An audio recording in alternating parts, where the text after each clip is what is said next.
Estas palabras ya son parte de nuestro lenguaje cotidiano. Muchas veces las usamos para nombrar características personales, situaciones que nos hacen sufrir, errores que repetimos, actitudes que queremos cambiar. Estas palabras vienen del psicoanálisis. ¿Y qué es el psicoanálisis? Es una teoría para comprender el inconsciente y una terapia para superar nuestros problemas anímicos. El rol del analista entonces es ayudarnos a descubrir la raíz de esos problemas.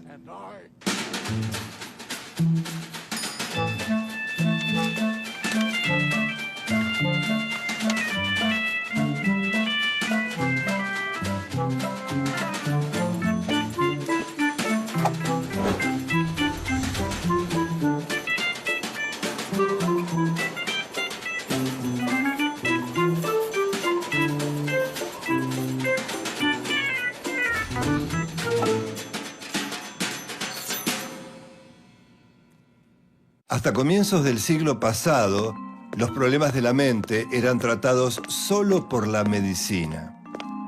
Fue precisamente un médico austríaco, Sigmund Freud, quien se dispuso a indagar en las profundidades de la mente, y lo hizo de una forma muy particular, a través de la palabra. Freud escuchaba a sus pacientes. Consideraba sus palabras como la llave de acceso al inconsciente. Pero la comunidad médica se resistía a aceptar que podía curar los problemas solamente hablando. Sin embargo, Freud pudo. Los resultados fueron tan contundentes que no tuvieron más alternativa que aceptar al psicoanálisis como una especialidad de la medicina. Sin proponérselo, Freud impulsó una de las más sólidas revoluciones del siglo XX. Sigmund Freud nace en Freiberg, una ciudad que en 1856 pertenecía al Imperio Austrohúngaro. Sus padres eran comerciantes judíos y cuando él tenía 1 año se mudaron a Viena. El pequeño Siggy mostró desde muy temprano un gran interés por saber cómo funcionaba la mente humana. Estudió medicina, quería ser un científico y dedicarse a la neurofisiología. Sus primeras investigaciones se centraron en las células nerviosas y fueron decisivas para su futuro trabajo. Pero hacia 1890 había mucha resistencia para que los judíos ocuparan posiciones importantes en la academia. Freud decide entonces continuar como médico clínico en el Hospital General de Viena. La misma Viena por donde pocos años después pasaría otro muchacho cuyo nombre se convertiría en sinónimo del máximo horror de la humanidad. Sus conocimientos de neurología lo llevan primero a trabajar en la clínica psiquiátrica del prestigioso Dr. Meinert.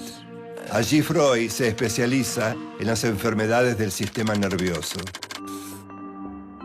Descubre que en la palabra están los principios fundamentales para llegar al inconsciente y así lograr una cura para aliviar los malestares de sus pacientes. Cuanto más se introducía en las profundidades de la psique del paciente, más se acercaba al origen de sus problemas. De esta manera, a través de sus interpretaciones, Freud ayudaba al paciente a poner en palabras lo que estaba en su inconsciente. Partía de una hipótesis. Todo lo que se vive en la niñez deja marcas profundas. De alguna forma, se graba en nuestro inconsciente sin que nos demos cuenta y determina nuestras conductas adultas. Cuando el paciente se da cuenta de cuáles son los orígenes de sus conflictos, puede empezar a cambiar las ideas que tiene sobre sí mismo. El joven Freud recibe una pequeña beca para ir a estudiar en París con el famoso neurólogo Jean-Martin Charcot. En esa época, cualquier síntoma que no podía ser explicado se atribuía a algún tipo de histeria. Y como no había cura aparente, los médicos recomendaban baños termales, masajes, electroterapia o reposo. Durante sus estudios con Charcot, Freud llegó a la conclusión de que la neurosis es un trastorno de la personalidad, no una enfermedad del sistema nervioso. Las neurosis surgen de conflictos, frustraciones o situaciones no resueltas y se manifiestan en nuestras conductas. En 1886, Sigmund Freud regresa a Viena y un antiguo amigo, el respetado médico Joseph Breuer, le confiesa haber tratado un caso de histeria hipnotizando a una paciente. Ana O era el nombre de la paciente. Una joven a la que se le paralizaban las piernas y los brazos, veía mal, tosía y no comprendía cuando le hablaban. Freud no la hipnotiza. Prefiere dejarla hablar sobre lo que le venga a la mente. Recuerdos, fantasías, sueños que se asocian libremente. Al concluir el relato, Ana se sintió muy aliviada. A través de la palabra comienza su proceso de curación. La asociación libre no es el único camino al inconsciente. Freud descubre que los sueños también expresan deseos no manifiestos. En 1896 escribe La interpretación de los sueños. En este estudio explica que a través de los sueños también es posible abordar cuestiones arraigadas en el inconsciente. Es decir, los sueños son otra de sus llaves de acceso. En 1905, Freud publica sus investigaciones en 3 ensayos de teoría sexual. Vinculó el goce con la sublimación. Los deseos sexuales son impulsos que buscan los primeros goces que tuvimos. Por eso Freud separa lo genital de lo sexual. Hombres y mujeres obtenemos placer sexual no solo de la estimulación de la zona genital. Todas las superficies del cuerpo son zonas erógenas. Las personas satisfacen parcialmente esos deseos en la vida sexual y en los sueños. Freud distingue entonces 3 etapas en el desarrollo psicosexual de cada uno. La primera etapa es la oral, cuando la mayor satisfacción del bebé se la da el alimento. Por lo tanto, el placer lo obtiene al succionar.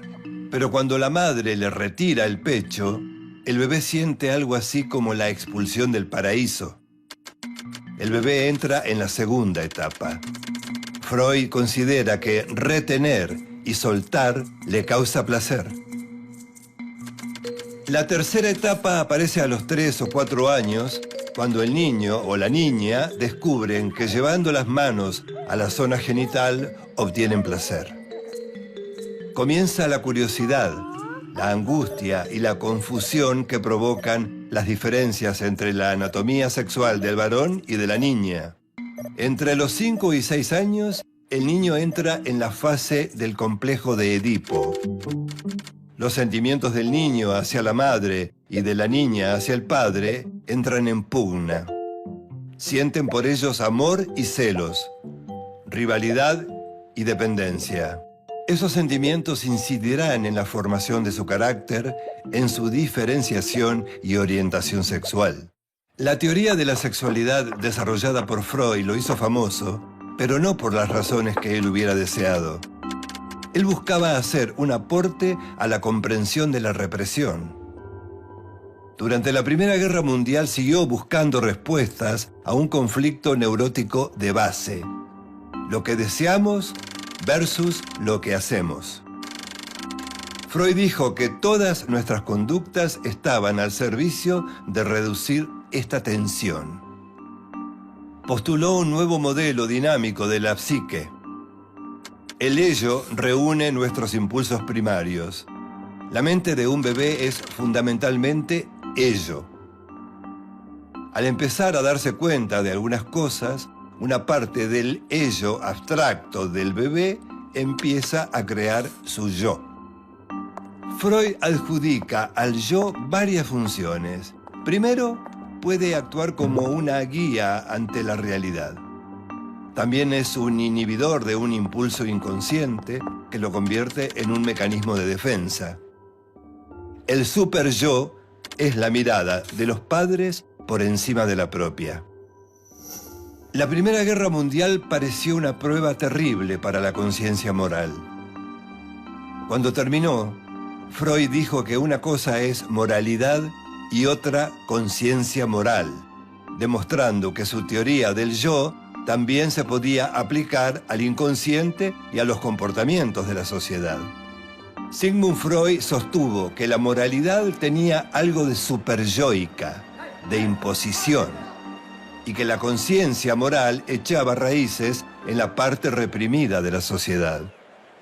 Cuando la población dejaba de pensar por sí misma y depositaba su guía en un único líder, un superyo grupal se imponía sobre el yo.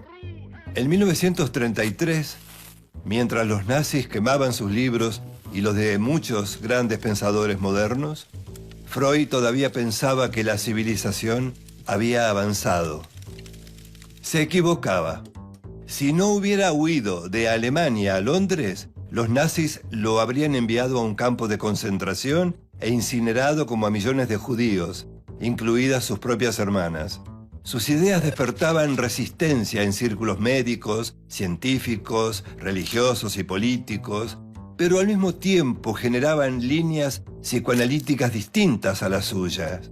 Fue admirado, resistido y cuestionado en proporciones iguales. Y dejó una importante herencia en sucesores como Carl Jung, Alfred Adler y Melanie Klein, entre otros.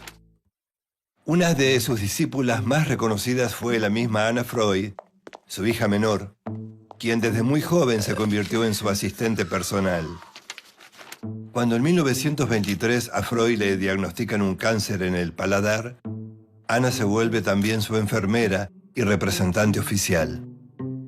Con los años, el padecimiento psíquico se independizó de la medicina y millares de médicos estudiaron al psicoanálisis y abrieron sus consultorios. El psicoanálisis se volvió parte central de la cultura de Occidente en el siglo XX, atravesando en gran medida todos los aspectos más importantes de nuestras vidas. Influyó en la crianza, la educación, la publicidad, los movimientos sociales, en la creación del feminismo, en las luchas contra el racismo, en la política, en la aceptación de la diversidad genérica y en todas las artes. Sigmund Freud continuó trabajando y escribiendo en Londres, hasta el día de su muerte, el 23 de septiembre de 1939.